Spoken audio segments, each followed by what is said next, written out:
CM बनने के सपने पर पानी फिरता हुआ देखकर डोटासरा का जो रंग सामने आया है, उसे देखकर एक बार तो गहलोत साहब भी सोच गए होंगे, क्या ये वही डोटासरा है जिस पर इतने एहसान किए गए हैं, वो अब एहसान फरामोश निकल रहा है। नमस्कार, संवाद पर आपका स्वागत है। मैं हूं चेतना शर्मा, आपके साथ बातचीत करने के लिए मेरे साथ मौजूद हैं इस मुद्दे पर हमारे editor in chief Varun Bansali ji. तो सुन ही लिया होगा आपने वीडियो, नहीं सुना तो चलिए पहले मुद्दा आपको सुनाते हैं, फिर चर्चा करते हैं। सुनिएगा जरा। मैंने उस टाइम भी कहा था, मैंने चैलेंज दिया था इनको, और वापस भी मैंने ही अभिशंसा दी है। मेरी अभिशंसा नहीं होती तो ये कांग्रेस पार्टी पे अभी नहीं आते। कब आते मुझे पता नहीं, लेकिन जब मुझे पता है कि इनमें दम है, कांग्रेस ही है, गलती हो गई, इन्होंने गलती स्वीकार कर ली, तो मैंने इसको कांग्रेस ज्वाइन करा दी। अब ये किसको भी लाए, कांग्रेस में ला रहे हैं, तो मैं इनका और इनके साथ आए हुए तमाम लोगों का स्वागत करूंगा। ये सचिन पायलट जी, अशोक गहलोत जी, मालवीय जी, ये भी गए थे, वापस आ गए। ये भी आ गए। कांग्रेस के बगैर इनकी भी पार्टी बनी, नए एमएलए बढ़े, नए एमपी बढ़े। कांग्रेस के बगैर इनका भी कुछ भी नहीं है ना। और दोबारा पता लगा लो, आज कह दो कि मैं दोबारा दूसरी पार्टी से लड़ रहा हूँ, अगर ये जीत के आ जाए तो मेरा नाम बदल देना। चौथी बार मनोज जी भाई साहब, हमारा सीएम कैसा हो, कैसा हो, हमारा सीएम कैसा हो, जैसा हो, चौथी बार, चौथी बार, अशोक गहलोत जिंदाबाद, अशोक गहलोत जिंदाबाद। गहलोत जी संघर्ष करो, हम तुम्हारे साथ हैं। गहलोत जी संघर्ष करो, हम तुम्हारे साथ हैं। तो देखा आपने, सुना आपने कि डोटासरा अब किसी टीम में नहीं है। हाल ही में हुई उस पूरी की पूरी बैठक का एक ही मुद्दा सिर्फ चर्चा का विषय बना हुआ है। अब की बार एक बार फिर से गहलोत जी की सरकार और गहलोत जी सीएम के नारे सुनकर बौखला गए गोविंद सिंह डोटासरा।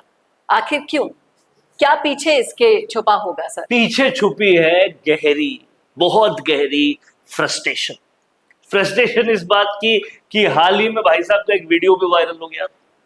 उस वीडियो में इनका दोगलापन पूरा एक्सपोज हो गया था, जहां एक तरफ तो कहते थे, जब खुद पे आरोप लगते थे, रीट शिक्षा मंत्री कराता है क्या? रीट तो माध्यमिक बोर्ड कराता है, शिक्षा मंत्री का क्या जिम्मेदारी है, मैं क्यों इस्तीफा दूं? और जब बात आई धर्मेंद्र प्रधान के इस्तीफे की तो बोलते हैं क्या दिक्कत है इस्तीफा देने में, क्यों नहीं दे रहे इस्तीफा? ये दोगलापन हाल ही में इंटरनेट के सारे रिकॉर्ड तोड़ दिया था, हर मोबाइल में पहुंच गया था, सब लोग देख चुके थे, आलाकमान तक पहुंच गया था। और उस सब की फ्रस्ट्रेशन के बीच जब ये भाई साहब सुनते हैं गहलोत साहब चौथी बार सीएम बनेंगे, तो फ्रस्ट्रेशन की सारी हदें पार हो जाती हैं। महेंद्रजीत सिंह मालवीय जो एक वक्त पर राइट हैंड हुआ करते थे गहलोत के, वो पीछे खड़े होते थे। उनके पीछे खड़े होने पर लेक्चर देने के बहाने बहुत कुछ बोल दिए और सहन नहीं कर पाए कि गहलोत कैसे बनेंगे चौथी बार सीएम। सपना तो खुद पाले हैं जी, गहलोत को कैसे बनने देंगे, ये बात हो रही थी।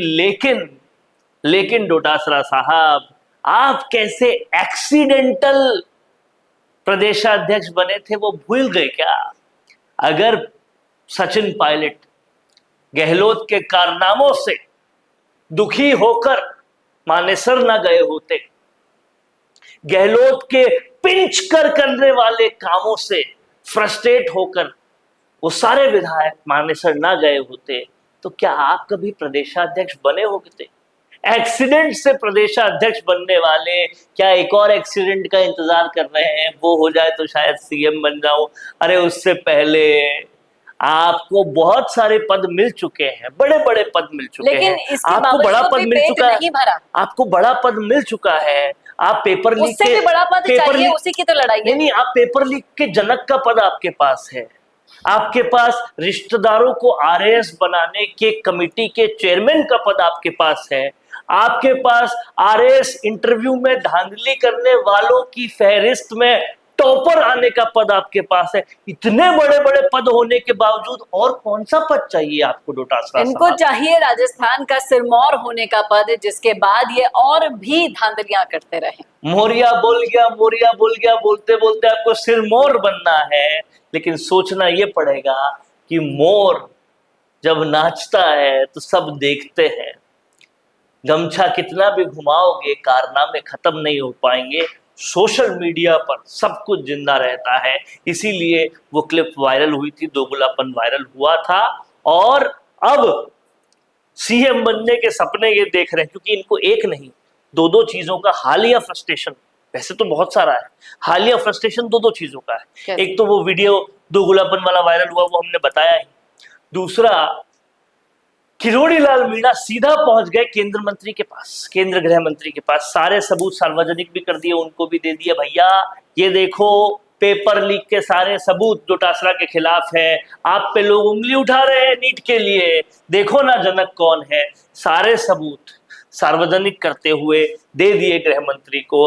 अब वो पब्लिक फोरम में है, पूरी पटल में है, वो मुद्दा मरने का नाम ही नहीं लेता। जो डोटासरा सोच रहे थे कि लोग भूल जाएंगे, लोग भूल ही नहीं पा रहे हैं, और अब तो और ज्यादा याद कर रहे हैं। जब नीट पेपर लीक का मुद्दा जंतर मंतर पे उठा तो लोग दो ही बातें कह रहे हैं कि भाई सीजेपी राजस्थान में क्यों कुछ नहीं बोल रहे आप, राजस्थान तो जनक है, और क्यों पंजाब में आप कुछ नहीं बोल रहे, ये दो ही सवाल उठ रहे हैं। लेकिन बुरे कामों का बुरा नतीजा होता है, और कभी ना कभी आपको अपने बुरे कर्मों का फल मिलता ही है। फल भी मिल रहा है, बुरे कर्म वापस जागते जा रहे हैं, जागते जा रहे हैं, सारे के सारे सबूत खोल के रख दिए। वक्त आ गया है अब उनका हिसाब होने का, सबका होगा हिसाब, और आप कैसे बच जाएंगे ये तो हो ही नहीं सकता, क्योंकि राजस्थान को भी आपने, उन बच्चों को भी आपने बहुत बड़ा दंश दिया हुआ है। बच्चों को दंश तो दिया ही है। मैं तो कह रहा हूँ, राहुल गांधी जब कोटा में जाके बच्चों से मिल रहे हैं, संवाद कर रहे हैं, पीएम के घर के बाहर जब आंदोलन कर रहे हैं, तो उनको अपने दिमाग में डोटासरा साहब के कारनामे याद क्यों नहीं आ रहे? अब तो किरोड़ी ने याद दिला दिया, याद कीजिए, क्योंकि लोग कल को आपके घर पे आके पूछेंगे प्रदेशाध्यक्ष पद से क्यों नहीं हटा रहे, क्यों कांग्रेस से नहीं हटा रहे। आप पीएम के को कुछ बोलने से पहले खुद के गिरबान में थोड़ा झांको तो सही, कुछ करो तो सही, उसका क्या जवाब दोगे आप? जवाब क्या देंगे? डोटासरा की बौखलाहट ही इसका जवाब है कि अब छुपाए नहीं छुप रहे हैं बुरे कर्म, और जो चाहत उनके दिल में दबी है उसको फिर से एक बार गहलोत लेने की तैयारी में है। गहलोत जी खुद अपने मुंह से कह चुके हैं कि वो एक बार फिर से सीएम बनना चाहते हैं। उनकी चाहत सभी को पता है, डोटासरा की चाहत भी सभी को पता है, लेकिन जिस तरीके से ये पूरा मामला सामने आया उसके बाद देखना वाकई में दिलचस्प होगा कि आंतरिक कलह और कौन सा मोड़ लेती हैं। क्या कहना है आपका, रखिएगा राय जरूर कमेंट बॉक्स में। कैसा लगा वीडियो बताना ना भूलेगा, और ऐसे वीडियोस के लिए देखते रहिए संवाद भारत के लिए। नमस्कार दोस्तों, अगर आप भी रियल एस्टेट में काम करते हैं तो हम आपके लिए लेकर आए हैं गुड न्यूज। आजकल के डिजिटल जमाने के अंदर आपकी प्रॉपर्टी का अच्छा वीडियो कंटेंट होना बहुत जरूरी है, तो हम यानी मिशी मीडिया सॉल्यूशंस आपको प्रोवाइड करवाते हैं एक हाई क्वालिटी कंटेंट वीडियो, जिसके अंदर हम प्रॉपर्टी से जुड़े हुए आसपास की प्राइम लोकेशन और उसकी कनेक्टिविटी को अच्छे से दिखाते हैं। कस्टमर आपकी वीडियो को सिर्फ देखे ही नहीं, आपको कांटेक्ट भी करे, जिससे कि आपकी डील क्लोज होने की पॉसिबिलिटीज बढ़ जाती है। तो कांटेक्ट करो आज ही स्क्रीन पर दिए गए नंबर्स पर।